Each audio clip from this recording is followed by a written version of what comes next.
Você curte gastar mais em itens de baixa qualidade? Notebooks que deixam a desejar e fones com preços nas alturas são só o início. E sobre os veículos básicos, conhecidos aqui no Brasil como carro popular, o que me diz? Acha justo usar bilhões dos nossos reais, vindos dos impostos, para bancar vantagens de grandes chefes e proprietários de fábricas de automóveis? Caso apoie estratégias que falharam tanto que, pela 8ª vez, buscam dar ainda mais apoio e benefícios fiscais a uma área já favorecida por mais de 70 anos e que, mesmo assim, viu sua eficiência cair, prepare-se para se encantar com o mercado de carros do Brasil. No vídeo de hoje, vou explicar tintim por tintim sobre esse assunto. Nesta semana, fiquei surpreso quando descobri quanto se paga para adquirir um veículo no exterior. A situação já se mostra chocante quando vemos que um Onix Plus custa mais de R$100 mil. A indignação cresce sabendo que, com R$10 mil a menos, é possível adquirir uma BMW 330 primeiro do ano de 2020 no Reino Unido. As alternativas são muitas, variando desde um Audi A4 do mesmo ano até um Hyundai Sonata de 2021. Para quem sonha alto, até um Porsche Boxster de 2014 entra na lista. E olha que estou falando de carros novos frente a usados. Por exemplo, no Japão, um Nissan 350Z Nismo sai por cerca de R$18 mil. Aqui, com essa quantia, só dá para pegar um Marea do ano de 2001. A discrepância se acentua quando lembramos que no exterior os salários são em moedas fortes, facilitando ainda mais essas compras. No entanto, trazer um carro novo para cá é quase um sonho distante, graças a normas que barram a importação de veículos com menos de 30 anos. O motivo oficial? Prevenir a chegada massiva de produtos usados, o que supostamente desestabilizaria nosso mercado. Imagine um cenário onde carros importados e mais em conta invadissem o Brasil, trazendo mais opções para os consumidores e agitando o mercado automotivo. Para as autoridades, isso soa como um verdadeiro caos. As empresas nacionais, já limitadas e sem estrutura para competir com preços internacionais mais baixos, encontrariam dificuldades ainda maiores. Por que os carros custam tanto aqui e lá fora são bem mais acessíveis? Iniciamos pela razão mais óbvia: os impostos. No Brasil, o peso dos tributos sobre os automóveis é, talvez, o mais elevado do mundo. Quando comparamos um veículo vendido tanto no Brasil quanto nos Estados Unidos, notamos que, excluindo-se os tributos do preço brasileiro, alcançamos o valor de venda estadunidense, já com impostos. Além disso, o mesmo automóvel, disponível fora do país, frequentemente inclui tecnologias avançadas e mais acessórios. Ainda assim, há uma discrepância que persiste após a remoção dos impostos, tornando o custo de fabricação de um carro maior aqui do que em terras estrangeiras. Tal diferença se mostra ainda mais gritante no mercado de veículos usados. Como isso se reflete na prática? Primeiro, por meio de margens de lucro mais volumosas. Estima-se que, no Brasil, o lucro das montadoras por carro gire em torno de 10%, enquanto fora não ultrapassa a metade desse valor. Nos Estados Unidos, fica em torno de 3%. A precisão desses números é incerta, visto que, até onde me consta, os balanços financeiros dessas empresas não são abertos para o público. Portanto, essas informações vêm de um artigo antigo e de um profissional experiente no setor. Ainda, nossas fábricas de automóveis são notoriamente ineficazes, consistindo em várias unidades menores, destinadas apenas para o mercado interno, sem competir no cenário internacional. Grande parte do tempo, operam com mais da metade de sua capacidade ociosa. Mas qual a razão para essa situação? Devido a 7 décadas de políticas industriais equivocadas. E sobre o Japão e a Coreia do Sul. No Japão, a política industrial vigorou por cerca de 20 anos, enquanto na Coreia durou apenas 6. Em ambos, a proteção à indústria foi bem menor que no Brasil. Nessas nações, as indústrias amparadas tinham fácil acesso à importação de insumos necessários, diferentemente do Brasil, onde as regras sobre conteúdo nacional eram rígidas. era obrigatório produzir tudo localmente. Além disso, vários setores não beneficiados por políticas de proteção nesses países também se desenvolveram, sugerindo que talvez não exista uma ligação direta entre tais políticas e o progresso econômico. Parece complicado entender?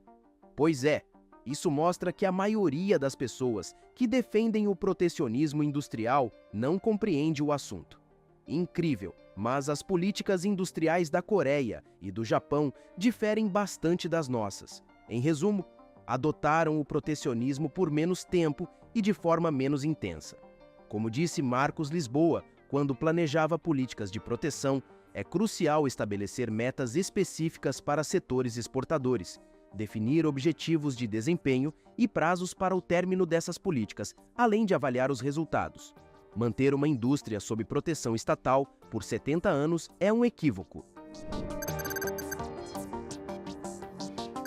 A abordagem de salvaguardar a indústria automobilística nacional acarretou dois grandes problemas: a falta de eficiência produtiva e a ausência de competitividade no mercado. Isso pode parecer complicado, mas vou explicar de forma simples. Para uma empresa automobilística operar no Brasil, é obrigatório que ela produza seus veículos em território nacional. Esta política, conhecida como protecionismo, visa criar empregos localmente e aumentar a contribuição econômica dentro do país em vez de beneficiar outras nações. Embora a intenção seja louvável, sabemos que boas intenções nem sempre resultam em bons resultados. Um exemplo disso foi o programa Inovar Auto, que sobrecarregava as empresas com um imposto sobre produtos industrializados, IPI, adicional de 30% se optassem por importar veículos ou realizar grande parte de sua produção no exterior. Para oferecer carros a preços acessíveis, as empresas tinham que fabricar no Brasil e adquirir componentes nacionais, mesmo que isso significasse custos mais altos. Apesar de atingir todas as metas propostas, o programa não foi considerado um sucesso. A razão do fracasso é simples: a produtividade foi negligenciada. Para ilustrar, comparemos duas fábricas da Land Rover. A unidade de Itatiaia, no Rio de Janeiro, produz cerca de 3.000 carros por ano, enquanto a fábrica na Eslováquia alcança essa quantidade em apenas uma semana. Isso evidencia uma grande ineficiência produtiva das operações brasileiras, que raramente visam a exportação e sobrevivem apenas por restrições à importação. Além disso, o protecionismo prejudica a competição. Um exemplo marcante foi o lançamento do Jeep Grand Cherokee no Brasil, cujo preço era absurdamente mais alto do que nos Estados Unidos, onde a renda média é significativamente maior. Tal discrepância destaca não só a questão dos preços inflacionados, mas também a qualidade inferior dos veículos oferecidos para o consumidor brasileiro, que dificilmente seriam aceitos em mercados mais desenvolvidos. Resumindo, a estratégia de proteger a indústria automobilística brasileira, apesar de suas intenções positivas, trouxe mais desvantagens do que benefícios. A ineficiência produtiva e a falta de competição não só elevaram os preços dos veículos, como também comprometeram a qualidade dos produtos disponíveis para o consumidor. Em uma era de globalização e trocas internacionais, tais políticas se mostram contraproducentes, destacando a necessidade de revisão e adaptação às novas realidades do mercado. Segundo uma reportagem da Auto Sport, o Renault Zoe não recebeu atualizações significativas desde 2010 e deixou o mercado brasileiro em 2023 sem um substituto. O Nissan Leaf está sem grandes modernizações desde 2017. A Saveiro, por sua vez, não teve alterações na sua plataforma por 14 anos, além de não possuir portas traseiras. No Brasil, a Tiguan apresenta especificações inferiores às do modelo europeu. Nos Estados Unidos, o Corolla Cross beneficia-se de uma suspensão superior. Tanto a Renault Duster quanto a T-Cross permanecem inalteradas desde 2010. Já o Citroën C3 vendido aqui é completamente diferente do modelo francês.